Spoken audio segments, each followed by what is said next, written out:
Plusieurs jours déjà que la troisième phase de la LEPI a été lancée dans l'Atlantique littoral, mais sur le terrain, les choses traînent toujours. Une de nos équipes de reportage a parcouru quelques centres de collecte de données biométriques dans les communes de Cotonou et d'Abomey-Calavi. Voici le constat. Au poste de collecte de Topaz-Ngo dans l'arrondissement d'Abomey-Calavi, l'enregistrement des données biométriques a effectivement commencé mercredi.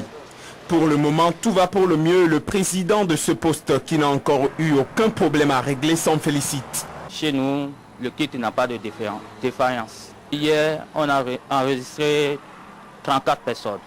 À quelques pas de là, au poste de Calavi-Kota arrondissement, les agents chargés de l'opération s'affairent également sans grande difficulté autour d'un kit. La population n'a pas l'information, on dira, parce qu'il y a d'autres qui passent et c'est après qu'on voit un regroupement vient, dit qu'est-ce que vous faites là? Et c'est là où nous-mêmes on leur porte l'information. Brice Metonou, lui, est un opérateur kit. Il devait servir dans le second poste de collecte de ce même centre, mais jusqu'à présent, il attend toujours son outil de travail. Moi, depuis que je suis venu ici, mon kit ne fonctionne pas. On a dit qu'on doit déplacer le kit d'ici vers le terrain.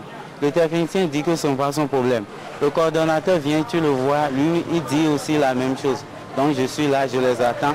S'ils viennent, je vais voir. Moi, je sais que je suis déjà au boulot. Toujours dans la commune d'Abomey-Calavi, mais cette fois-ci dans l'arrondissement de Godomé, une semaine après le lancement officiel de l'opération dans l'Atlantique littoral, le matériel sensible est toujours stocké à la maison des jeunes de Godomé-Salamé et les opérateurs avec. On ne connaît personne ici. Depuis le lundi, là, il y a des gens qui passent la nuit ici parce qu'ils n'ont personne ici. Parce qu'il faudrait que le travail commence sur le terrain avant que ceux-là, les sécu, vont les aider à trouver des hébergements et quoi comme ça. Mais depuis là, on reste ici. Bon, sincèrement, ce n'est pas du tout bon. Nous avons envoyé les matériels qui vont servir au boulot déjà aussi sur le plateau. À Kokoji, on a envoyé aussi à PP Projet, Kokotomé, pareil, et à Dekoué. Alors les matériels qui sont encore ici que vous voyez maintenant, ce sont les matériels qui vont servir les centres scolaires de Salamé ici. Il nous a demandé de ne pas transporter les kits sans les militaires. Les militaires sont sur place. J'attends seulement le véhicule de l'armée pour transporter ces matériels au niveau des centres de collecte. Tout est déjà prêt. Dans le département du littoral, la commission politique de supervision de la LEPI a fait déployer ses opérateurs sur le terrain sans voir les élus locaux. Aujourd'hui, la CPS revient aux fondamentaux. Ici, au siège du 13e arrondissement de Cotonou, le chef Serge Trinité Soglou et ses délégués de quartier rencontrent les envoyés spéciaux de la CPS LEPI pour remettre les choses en ordre.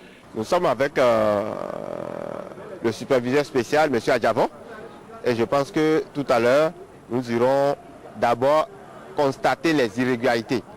La fondation a un tout petit peu de problème et il faut quand même régler ça avant de monter.